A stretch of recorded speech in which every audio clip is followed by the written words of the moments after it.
लखनपुर नाम का एक गांव में जितिन अपनी पत्नी और बूढ़ी माँ के साथ रहता था।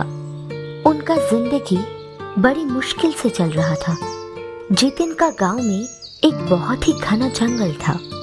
उसी जंगल से ही उस गांव के लोगों का जिंदगी चलता था। जितिन का माँ हमेशा बीमार रहती थी और जितिन की पत्नी जितिन का हर एक काम में मदद किया करती थी। जितिन का पत्नी बहुत धार्मिक थी। वो भगवान पे बहुत भरोसा करती थी। वो रोज भगवान का पूजा किया करती थी। जितिन गरीब तो था, लेकिन वो दिल से बहुत अमीर था। सुनिए जी, देखिए माँ का तबीयत दिन प्रतिदिन बिगड़ते जा रहा है। मुझे लगता है शहर जाके अच्छा कोई डॉक्टर को दिखाना चाहिए। अरे भाग्यवान, बात तो तुम्हारी सही है, पर अभी ना तो पैसे हैं और ना ही शहर जाने का कोई साधन है। कुछ दिन और देखते हैं। अभी हमको जंगल जाना है। अगर आज भी जंगल से कुछ ना मिला तो हमें भूखा ही रहना होगा भाग्यवान। ठीक है जी, अब जाइए, थोड़ा जल्दी आने का कोशिश करिएगा। आज मेरा महाशिवरात्रि का व्रत भी है। भाग्यवान, तुम इतनी पूजा करती हो, इतनी आस्था रखती हो, लेकिन आज तक भगवान हमारी तरफ क्यों नहीं देखते? ऐसा मत बोलिए जी, भगवान हमारी तरफ जरूर देखेंगे। हम लोगों के हाथ में कुछ नहीं है। जब तक है मेहनत ही करना है। जब भगवान देगा तब कुछ अच्छा ही देगा। भगवान जो भी करते हैं अच्छाई के लिए ही करते हैं। अब जाइए अपना काम पे।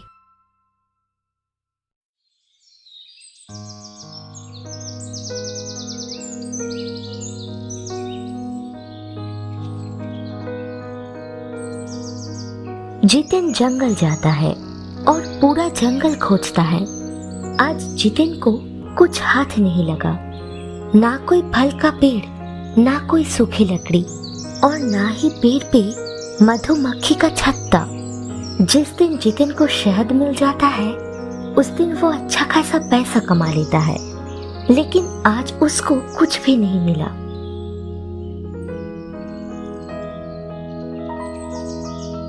हे भगवान, ये क्या हुआ? आज अगर कुछ नहीं मिला तो हम सबको भूखा ही रहना होगा। हम पूरा जंगल घूम लिए, अभी तक कुछ भी हाथ नहीं लगा। अब तो शाम होने को आई है, घर जाने का समय भी हो गया। अपनी पत्नी के सामने कौन सा मुंह लेके जाऊंगा, समझ नहीं आ रहा है।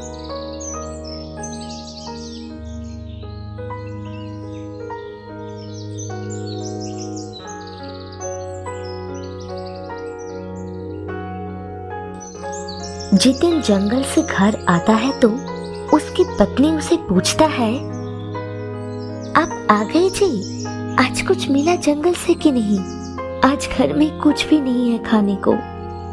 अरे नहीं भाग्यवान, आज खाली हाथ ही लौटना पड़ा। आज तो जंगल में मुझे कुछ भी नहीं मिला जो बाजार में बेचूं। हे भगवान, हम दोनों तो बिना खाए भी रह लेंगे, लेकिन माँ जी को तो कुछ खाने को देना होगा ना जी। तुम तो हमेशा बोलती थी भगवान जो भी करता है अच्छे के लिए करता है।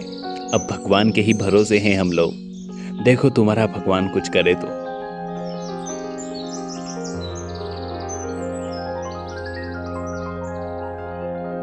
जैसे तैसे रात कट जाता है। जितिन सुबह सुबह उठ के जंगल की तरफ चल देता है और जब सूरज का पहला किरण दिखता है तब तक जितिन जंगल पहुंच जाता है। जितिन जंगल में घूम घूम के कुछ मिल जाए इसका तलाश करता रहता है। देखते देखते जितिन का जंगल में सुबह से शाम हो जाता है। हे भगवान, ये क्या परीक्षा ले रहे हो आप? ऐसा कभी हो सकता है क्या? इतने बड़े जंगल में एक सूखा हुआ पेड़ ना मिले। जितिन थक हार के एक पेड़ के नीचे बैठ जाता है और मन ही मन कुछ सोचने लगता है कि तभी जितिन को उस पेड़ से एक चोट लगा हुआ मोर गिरता हुआ दिखता है। जितिन जब उस मोर को नीचे घायल पड़ा हुआ देखा तो जितिन से रहा नहीं गया तो जितिन उस मोर का सेवा किया, पास के एक नदी से पानी पिलाया। जितिन का सेवा से वो मोर स्वस्थ हो जाता है। वो मोर एक साधु का रूप में आ जाता है। जितिन कुछ समझ पाता उससे पहले ही वो साधु बोलता है, जितेन, मैं तुमसे बहुत खुश हूँ। मेरी ऐसी हालत देख के तुमने मेरी बहुत सेवा की है, उसके लिए मैं बहुत संतुष्ट हूँ। पर बाबा जी, आपकी ऐसी हालत कैसे हुई? आप मोर के रूप में क्यों थे? और आपको इतनी चोट कैसे लगी थी? तो सुनो, दूर जो पहाड़ी दिख रही है ना, मैं वहां पर एक गुफा में अपने ध्यान में था। एक दिन पक्षीराज मोर आया मेरे पास रोते हुए और मुझे विनती की कि जंगल में एक काला जादूगर आया है, वो बहुत दुष्ट है। वो काला जादूगर अपनी शक्ति बढ़ाने के लिए एक हवन कर रहा था, जिसमें उसको आहुति के रूप में जंगल के पशु पक्षी की बलि देना थी। जैसे ही मुझे ये बात पता चली, मैं जंगल के पशु और पक्षी को बचाने के लिए उससे लड़ने गया। मैं एक मोर के रूप में उससे लड़ने गया ताकि वो दुष्ट मुझे पहचान न पाए। युद्ध में उस दुष्ट को तो मार दिया, पर उसका एक तीर मेरे शरीर पर लग गया और मोर के रूप में उड़ता हुआ यहाँ गिरा। अच्छा हुआ तुम्हारे जैसा मुझे कोई मिला जिसने मदद करके मुझे बचा लिया। बाबा जी, हर इंसान का यही कर्तव्य है कि वो सबकी मदद किया करे। आखिर जंगल के पशु पक्षी का भी तो जीने का हक है। हम उनकी थोड़ी मदद कर देंगे तो हमारा कुछ घाटा नहीं होगा और इस जंगल से ही मेरा घर भी चलता है। वाह जतिन, बहुत अच्छे। मैं तुम्हारी इस बात से बहुत खुश हूँ। बोलो, तुमको क्या चाहिए? जितिन साधु बाबा को प्रणाम करके सब कुछ बताता है। साधु बाबा जितिन का सारा बात सुन के बोलता है, जतिन, आज से भगवान की कृपा से तुम्हारा सब ठीक होगा। मैं तुमसे खुश होके तुमको एक किताब देता हूँ। तुम इस किताब में अपनी 5 इच्छा लिख पाओगे। तुम जो लिखोगे वो सच होगा, जो मांगोगे वो पाओगे। पर एक बात याद रहे, इस जादुई किताब में कुछ ऐसा मत लिखना जिससे किसी और को कोई हानि पहुंचे। साधु बाबा, पर इस किताब से मैं किसी और की मदद कर सकता हूँ ना? किसी जरूरतमंद के काम आएगी ना ये किताब? हाँ बेटा, बिल्कुल आएगी। पर एक बात याद रहे, जैसे ही तुम्हारी 5 इच्छा पूरी हो जाए तो तुम इस किताब को इसी नदी में बहा देना, नहीं तो इस किताब से जो भी तुमको मिला होगा वो खो जाएगा।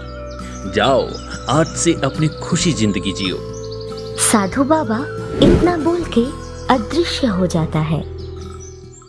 जितिन अपना घर आके जंगल में जो हुआ वो सब अपनी पत्नी को बताता है। जितिन एक एक करके अपनी इच्छा उस किताब पे लिखता है।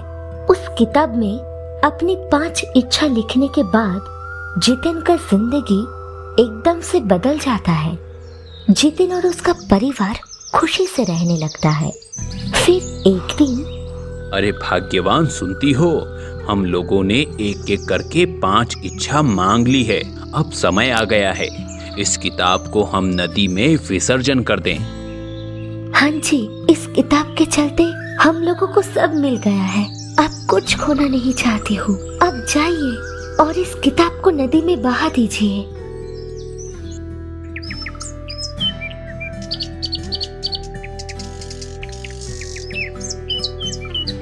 जितिन दूसरे दिन सुबह में उस नदी के किनारे जाता है और उस जादुई किताब को बहा देता है। जितिन और उसका परिवार अब भी खूब मेहनत करता है। गांव में एक हॉस्पिटल भी बन चुका है जहां पे सबका मुफ्त में इलाज होता है। तो दोस्तों, कैसी लगी हमारी कहानी? अगर अच्छी लगी है तो और मजेदार कहानियां देखने के लिए हमारे चैनल को सब्सक्राइब जरूर करें। साथ ही उस घंटे को भी बजा दे ताकि अगला वीडियो जब आए तो आपको सबसे पहले पता चले। धन्यवाद।